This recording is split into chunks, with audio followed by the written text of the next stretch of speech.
Now, the interesting thing is that this kind of experience is by no means confined to the eminent people who have a great power of expression. As such collectors of experiences as Dr. Raynard Johnson in his book, The Watcher from the Hills, as he has shown, a great many perfectly ordinary people who don't have this gift of expression and who have achieved no celebrity as religious leaders, do in fact have experiences of exactly the same kind. Now, let me go over this very briefly because we haven't got very much time, but I received a letter from an unknown correspondent in England.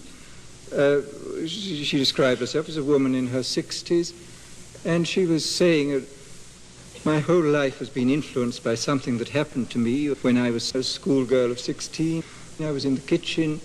I was cutting a slice of bread off a loaf to toast for tea, and suddenly I became aware of this tremendous light all around me, with a sense of extraordinary happiness and bliss and a sense of the complete all-rightness of the universe.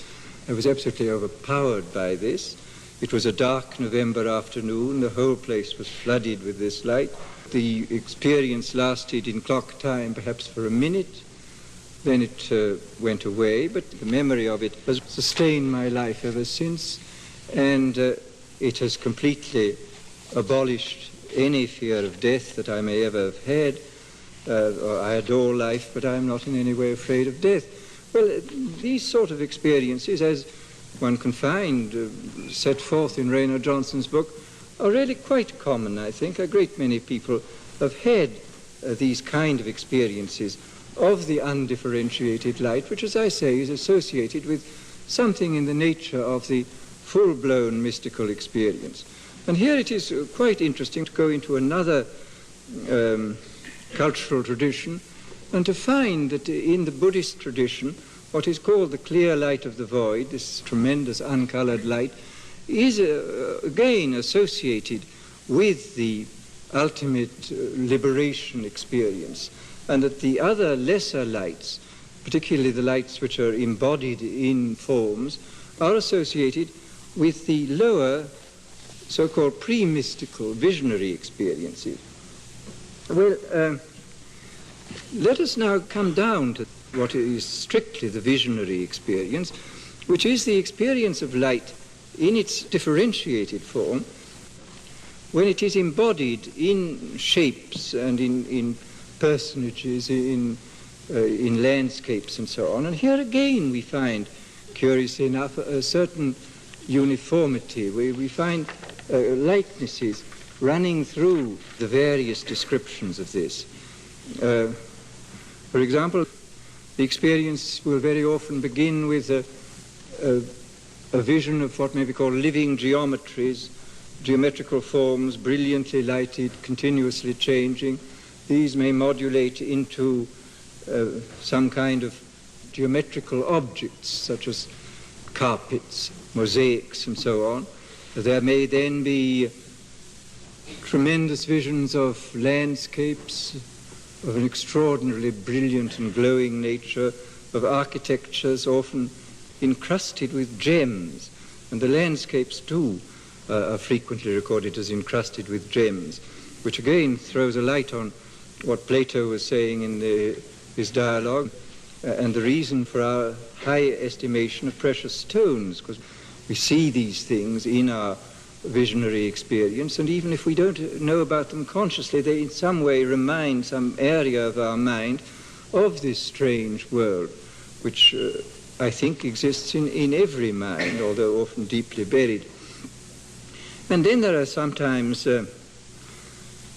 visions of figures, strange faces, and here there's a very interesting fact which is recorded again and again, both in the spontaneous cases and in the induced cases, that when faces are seen, they are never the faces of people that the experiencer knows. He does not see the face of his mother, his father, his brothers, his friends. These are entirely new faces, And this, I think, casts a great deal of light on this whole conception of angelic figures. Of course, it's entirely incorrect to suppose that the angels are the spirits of the departed. They are of another species altogether. And this is a very interesting fact, that at the sort of antipodes of our mind, in this remote area of our mind, it is so far beyond the personal unconscious that we don't see anything connected with our own private life, or even with the general life of mankind. We see something quite different. When Blake saw these figures, he said, these are the cherubim and seraphim. And he knew all about them. They were very large. He said the seraphim are 120 feet high, and they live in these extraordinary landscapes. And he described the landscapes. He says the landscapes and the architectures in which they live are highly organized. They are articulated beyond anything which the mortal and perishing sight could possibly imagine. That they were, in some sense, super real. They were more real than ordinary reality. And Blake saw these things all his life, except for a period in his middle life when, for some reason, visions didn't come to him. But this was a regular type of experience for him, and he was constantly seeing these faces, which were not faces of anybody he knew, but they were these strange figures from somewhere else. And another curious fact about these figures is that they were never doing anything. This is one of the things which recurs again and again in the descriptions, that these figures, when seen, are not in action, sort of doing nothing in particular. And this again corresponds very closely to the conception of these angelic entities in the other world, who are not engaged in action. They are engaged in the beatific vision and contemplation. And I think this is one of the reasons why the most powerful and moving religious art is always static art. The great religious symbols, like the Khmer Buddhas, like the great Egyptian gods, like the primitive Greek statues, are static. They are not doing anything. The great Pantocrators and Madonnas of Byzantine art, they are also completely static, not doing things. And this is precisely the nature of these beings who are found in the other world, the world of vision. Let me very briefly go into another very interesting fact about the visionary experience. That the visionary experience occurs by no means only behind the closed eyelids. In very many cases, the visionary quality, the quality of the vision, so to say, spills over into the external world, so that the experiencer, when he opens his eyes, sees the outer world transfigured, sees it as incomparably more beautiful than he sees it at ordinary times, sees it as glowing with an intensity of light and significance and life, which is something he simply does not see at all in his ordinary state. Now, there are plenty of poets and artists who have spontaneously seen the world in this way. You will find, for example, admirable descriptions of the nature of this transfigured vision of the world in some of the writings of the Irish poet A.E. George Russell, which I recommend very much. These are very subtle and psychologically penetrating descriptions of the kind of things that the visionary sees in the external world. And I think it would be true to say that quite a lot of children probably see the world in this transfigured way. They see it very much, I think, as Wordsworth describes himself as seeing it as a child, describes it in the great ode on the intimations of immortality in childhood. As Wordsworth said, he looks at the outside world, and it has the glory and the freshness of a dream. And he goes on to say that as he grew up, this glory faded into the light of common day, and this I know where'er I go, that there has passed a glory from the earth. And the world became, so to say, very boring once again. And there's a particularly beautiful passage in one of the centuries of meditation of Traherne. And I would like to quote this passage of Traherne's, which describes his experience as a child. He was brought up in Shrewsbury, I think it was, in a small town which had walls round it at that time. And he describes what it was like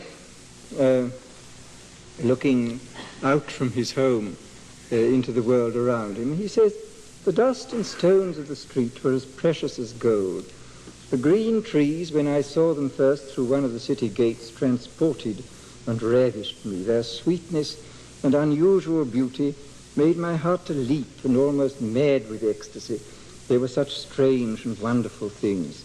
The men, oh, what reverent and venerable creatures did the aged seem, immortal cherubim, and the young men glittering and sparkling angels, and maids, strange seraphic pieces of life and beauty. Boys and girls tumbling in the street and playing were like moving jewels. Eternity was manifested in the light of the day, and something infinite behind everything appeared. And then, with much ado, I was corrupted and made to learn the dirty devices of the world, which now I unlearn and become as a little child again, that I may enter into the kingdom of God." And he goes on to say that the kingdom of God is already here, if we would only allow ourselves to see it. He says, "The world is a mirror of infinite beauty, yet no man sees it. It is a temple of majesty, yet no man regards it. It is a region of light and peace, did not men disquiet it. It is the paradise of God. It is the place of angels and the gate of heaven." Traherne, I think, describes a state of mind which is relatively common. I think there are many more people who have had in childhood and even have occasionally in their adult life glimpses of this transfigured world, who realize that the world is incomparably more beautiful and more interesting than they normally give it any credit for. You will find a number of these references to this kind of visionary experience of the external world in Wordsworth. It's a very beautiful poem where he speaks of the effect of sunset, how this sort of added extra transfiguring power evokes this sense of visionary otherness. This poem goes, "No sound is uttered, but a deep and solemn harmony pervades the hollow vale from steep to steep and penetrates the glades. Far distant images draw nigh, called forth by wondrous potency of beamy radiance that imbues whate'er it strikes with gem-like hues. In vision exquisitely clear, herds range along the mountainside, and glittering antlers are descried, and gilded flocks appear. Thine is the tranquil hour, purpureal eve. But long as godlike wish or hope divine informs my spirit, ne'er can I believe that this magnificence is wholly thine. From worlds not quickened by the sun, a portion of the gift is won. An intermingling of heaven's pomp is spread on grounds that English shepherds tread." Let's go very briefly now into the question of the relationship of these kinds of visionary experience with art and with traditional religion. In the sphere of art, I think it would be true to say that whereas by no means all art is of a visionary nature, there are quite important aspects of art which have a visionary quality and which owe their power precisely to this reminder which they bring to the beholder of the visionary world. It is very significant, for example, that the Holy of Holies in almost every religion, the furniture of the altar, is always composed of what may be called vision-inducing materials. It is composed of gems, of glittering metals, of polished marble, and so forth. And there is evidently something in works of art made of these vision-inducing materials which is itself vision-inducing. Another essentially vision-inducing art which played a great part at one time in our own civilization is the art of the stained glass window. Now, Anybody who's been into the Sainte-Chapelle in Paris or into Chartres Cathedral must realize the extraordinary visionary power which these windows have. It is possible, by means of stained glass windows, to turn the whole of a vast building into one single jewel. One is inside a great jewel. And the effect is, I think, most extraordinary. A very significant fact, it's recorded by the abbot of Saint-Denis, Suger, that in the 12th and early 13th century, there were always two collecting boxes in the churches, one for the poor and one for the setting up of stained glass windows. And whereas the boxes for the poor were often empty, the boxes for the stained glass windows were generally full, showing how highly these vision-inducing objects of the stained glass windows, how highly they were prized. I can't go into many of the other types of visionary art, but there are quite a number of them, and it's not difficult to sort them out from the ordinary run of art. They have a peculiar quality, and I think they owe their great power to this capacity which they have for evoking within us a kind of memory, a kind of awareness of that which lies at the back of our minds, and which we then see realized in front of us in the external world. A very interesting and curious fact is that many of the popular arts have been essentially visionary arts. It's as though the ordinary unlettered people had a peculiar predilection for a visionary experience as manifested in art. I mean, take some of the most ordinary and everyday of popular arts. Take, for example, the art of fireworks. Well, this goes back a very long way in China, and it goes back into the later Roman Empire. There are descriptions in the poetry of Claudian of the most fantastic firework displays, which are at least as elaborate as any display we see today. But of course they were not as good as the displays today, because there was not at that time the knowledge of chemistry which we now have, which permits us to put into our fireworks an immense range of colors, which was undoubtedly quite impossible for the Romans to duplicate. Well, then another popular art which has played a great part throughout history is the art of pageantry.